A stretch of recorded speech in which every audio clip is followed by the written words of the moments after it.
Welcome to the fifth video in my series of managing upward and dealing with toxic bosses in the workplace.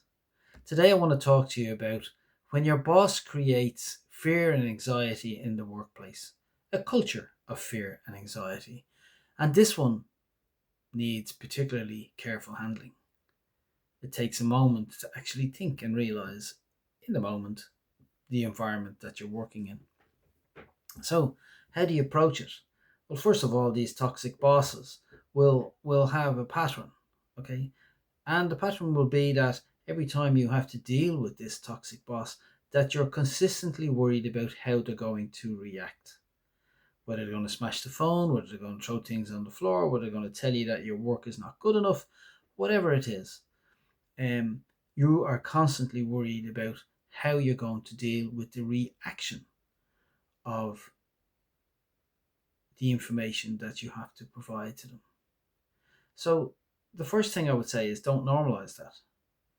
Fear should not be part of normal management style.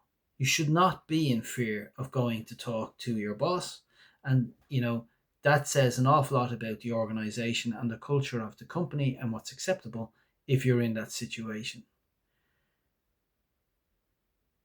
Usually, this type of organization and environment will lead to a conversation that will have to happen at some point. At some point, there will be a difficult conversation.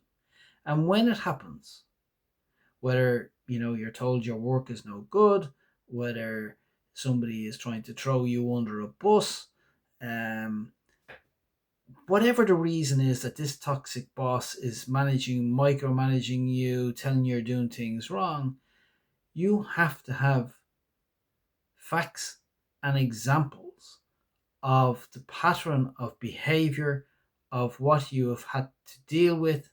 And that's why it's important that you set some kind of a record yourself. And also that depending on how your interactions with this person is, that you try to set some professional boundaries. That can be around emails after 6 o'clock, that can be phone calls after 6 o'clock, that can be somebody giving you a deadline, at 5 o'clock on a Friday and asking, for the work to be started at 4 o'clock. All these types of behaviors are very important for you to be able to set boundaries to say, when you try to actually address those boundaries, if the behavior creates fear and anxiety, then it's very important that you can go and talk to somebody that you can trust. Okay? Don't carry the situation alone because that will only bring chronic stress and that will affect your health and well being. Keep your records of the inappropriate behavior and then consider your options if this is ongoing. You should not leave a job that you are very good at, that you have been promoted into, because you have to report to a toxic boss. You should not have to leave an organization because of the behavior of one leader.